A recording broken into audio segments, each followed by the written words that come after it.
Electronic उत्पाद की अगर बात की जाए तो हम मेक इन इंडिया की पॉलिसी के हिसाब से ही आगे बढ़ रहे हैं और जो ड्यूटी स्ट्रक्चर है उसके हिसाब से हम चाहते हैं कि उनको फ्लैट पैनल डिस्प्ले में 10% से बढ़ाकर इसको 20% किया जा रहा है और ओपन सेल में इसको घटा रहे हैं, 5% कर रहे हैं।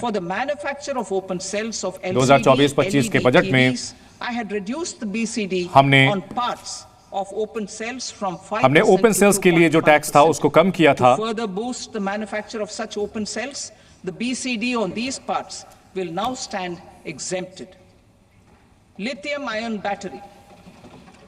लिथियम आयरन बैटरी की अगर बात की जाए तो ये 35 अतिरिक्त जो उत्पाद हैं वो ईवी बैटरी के मैन्युफैक्चरिंग में इसमें शामिल किए जाएंगे जिनको छूट मिलेगी, ताकि मोबाइल फोन की बैटरी के मैन्युफैक्चरर जो हैं उनको भी फायदा मिलेगा। इससे हमारे जो घरेलू उत्पादक हैं उनको फायदा मिलेगा।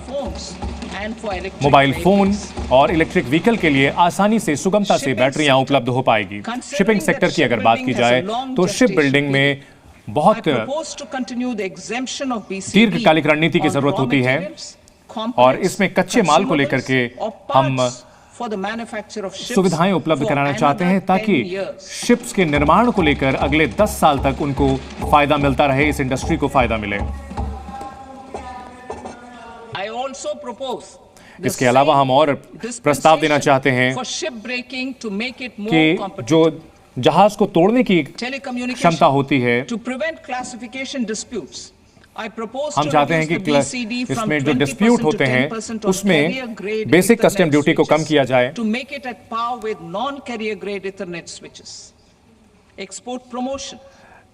अगर निर्यात को बढ़ावा देने की बात की जाए तो हम चाहते हैं कि हैंडीक्राफ्ट का निर्यात बेहतर तरीके से बढ़े। हम चाहते हैं कि 6 महीने से लेकर के 1 साल की जो सीमा थी उसको अगले 3 महीने के लिए बढ़ा देते हैं अगर जरूरत पड़े तो। इसके अलावा हम और प्रस्ताव देना चाहते हैं तो ड्यूटी फ्री के लिए जो इसमें जो उत्पाद होते हैं इसमें आते हैं, चमड़ा उद्योग के लिए आने वाले जो बेसिक कस्टम ड्यूटी है उसको हटा लिया जाएगा ताकि घरेलू जो उत्पाद है वो बेहतर हो सके। और जो क्रस्ट लेदर है उसमें जो 20% की एक्सपोर्ट ड्यूटी लगती है उसको हम कम करना चाहते हैं ताकि इससे निर्यात बढ़े। मरीन प्रोडक्ट्स की बात की जाए तो भारत की सी फूड मार्केट में प्रतिस्पर्धा बढ़ सके, प्रतिस्पर्धी हो सके, इसके लिए for manufacture and export of its analog products. I also propose to reduce BCD हम चाहते हैं कि 15% से घटाकर 5% कर दिया जाए।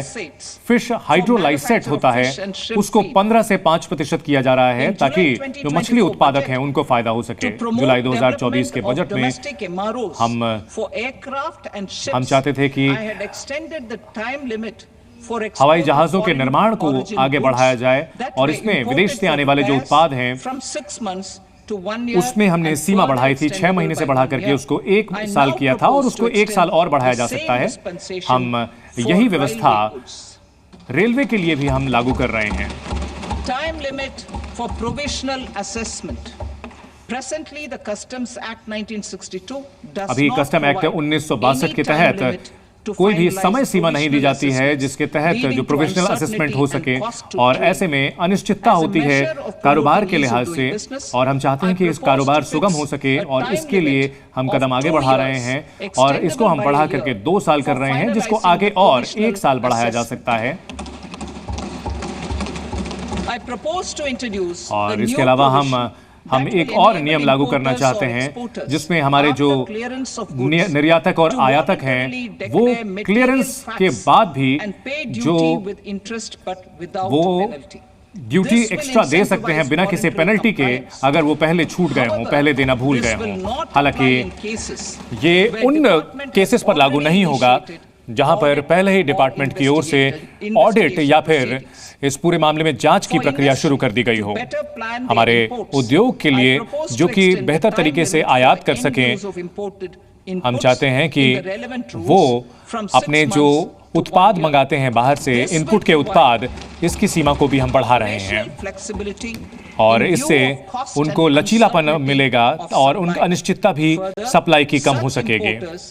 और ऐसे जो आयातक हैं, इंपोर्टर्स हैं, उनको हर तिहाई महीने में ये मंथली स्टेटमेंट के जरिए के बजाय अब 3 महीने में एक बार जानकारी देनी होगी।